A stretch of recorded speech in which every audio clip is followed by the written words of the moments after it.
like to congratulate Clemson for winning this tournament. I thought our kids played hard. We made all day long. I don't know. It's just didn't resemble the team that played the first two games. Made a ton of mistakes, but part of that's the team we're playing. I'll be honest with you. Even though we got to 6-5, I felt like we were 2 touchdowns behind the whole game, and they finally found a way to blow it open there at the end, and when we made it a little bit close. But proud of my kids, and I wish Clemson the best. I hope they can get back to Omaha. I know that's something they've been trying to chase down for a little while since Seven has retired from here, and I'd like to thank all the players that have played for me over 39 years at USC Aiken and at Coastal. I'm very honored to have coached them all, and been very, very blessed in the things that we've accomplished and done, and very proud of it. As frustrating as this moment is to me, we've made great strides in the time I've been there, and Coach Nall, he'll take this thing to better heights than I did, and before it's over with, I believe. All right, questions. We'll start right here, and then we'll go to the back cameras. Coach Chris Hamby, Tigers, you've been at the top in this sport with Coastal. You've won a national championship.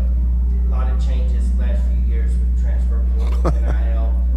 Now that you're riding off into the sunset and you're going to obviously do what you want to do now, what is your thought on the state of college baseball and where it's at with the portal and NIL is concerned? I think it's a complete mess, to be honest with you. Just talking to my AD, he tells me there's going to be legislation coming down finally that, you're going to have full scholarships for everyone on the roster, which, that has been sorely needed. I'm not against the NIL. The way it's been done, I'm completely against it. I get it, and I'll use. I was talking to Coach Leggett yesterday. Trevor Lawrence lost millions of dollars here because if it had NIL back in his day, he might have made more money here than he did going professional. And I get it. It's just I don't agree with the NIL, and it's just me, my personal opinion.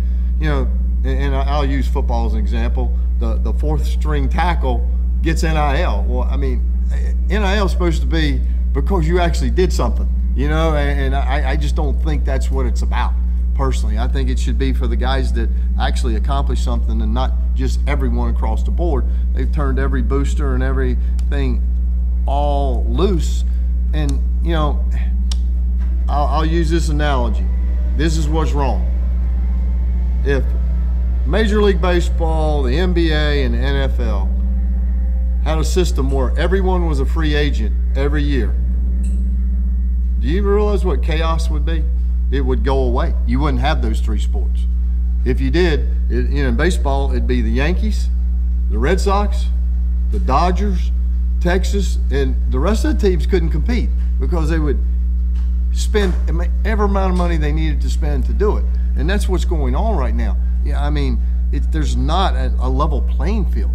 It's just ridiculous for me. As much as I'm going to miss the kids, and I'm going to miss the heck out of them, dealing with that mess, I'm telling you right now, the fact that there are teams in college baseball giving $2+ million of NIL money away. Come on, man. It's just,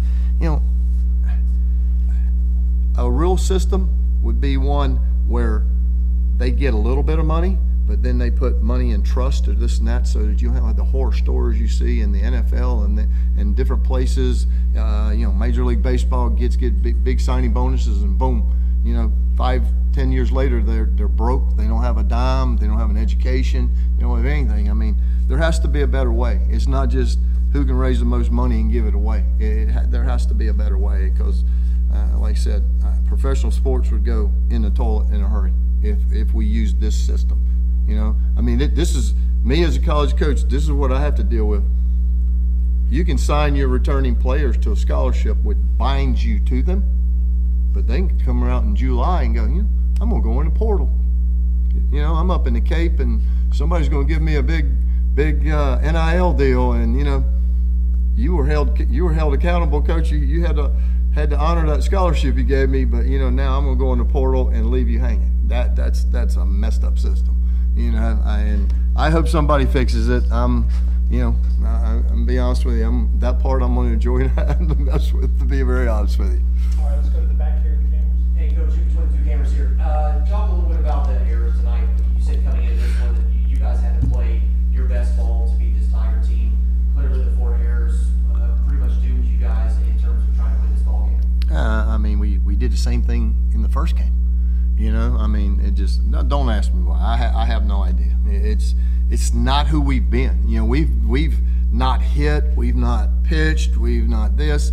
Then we've turned around and done all of it.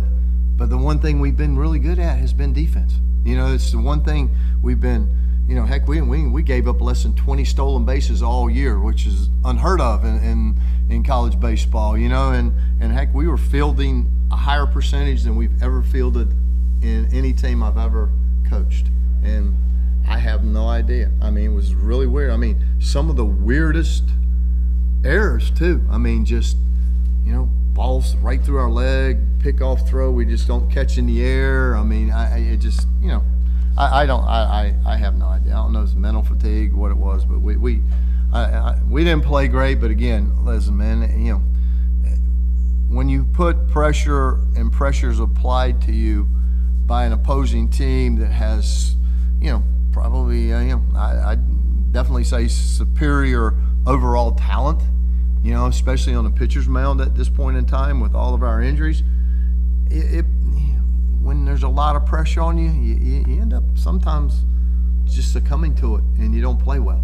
And I that's the only thing I can figure. I really, like I said, I felt like the whole game long. I looked up and we were down by 1 run. I had felt like the whole game, like, damn, man, we need to throw 2 touchdown passes and kick a field goal to catch up. That's how it felt, and we weren't but 4 runs down. We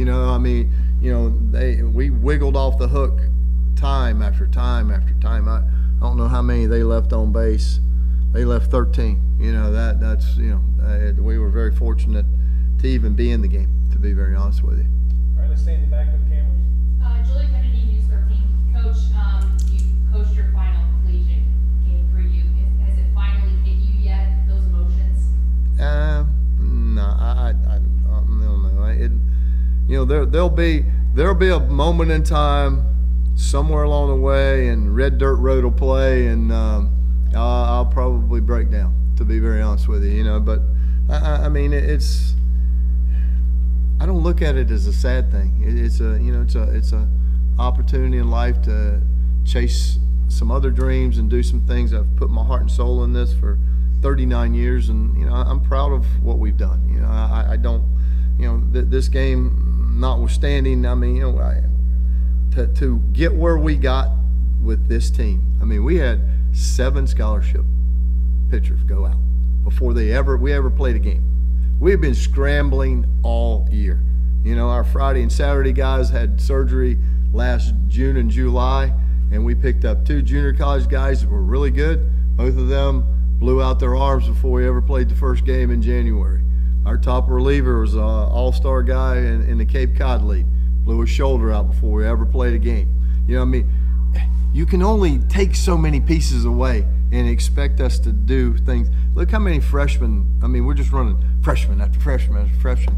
It's a good omen for Coach Knoll and this group moving forward, because they're going to get 2 or 3 of those real key arms back next year from their injuries, and these young guys will continue to get better. And with a good recruiting class, I think they'll have a chance to have one of the better teams they've ever had there. All right, let's stay in the back with the cameras. Coach, you're Teal to the bone. It's in your blood. What do you say to Teal Nation and your fellow alumni and the fans of this program, and just what they've done over the last 29 years supporting you in this baseball team? I can't say thank you enough. I can't tell them I love them enough. It's been an incredible ride, and I've said this several times. Very few people in life get to have the job they want for an entire career at a place that they want it, in and around people they want to be around. You know, I've been so blessed. I've gotten to coach at 2 great places, ended up at the place that I dreamt of being even after I got out of pro ball. Like, man, that's if I can ever coach, that's where I want to coach. And you know, I said it from day one. And you know, I mean, I can't tell you how many people ask me, "Have you ever gone to Omaha to game?" I said, "Hell no, I ain't ever going until we earn it."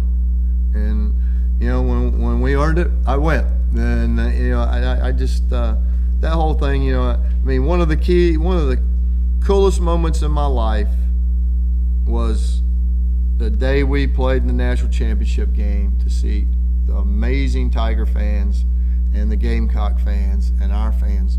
We were all one family. Probably one of the few times in our state in anything that has ever happened. You know, I can still remember the football guys going nuts in their weight room when we won, and the videos and stuff. I mean, it was, you know, that was a very surreal ride. And you know, I've been very blessed. Our fans have been great, and you know, we've all grown up together.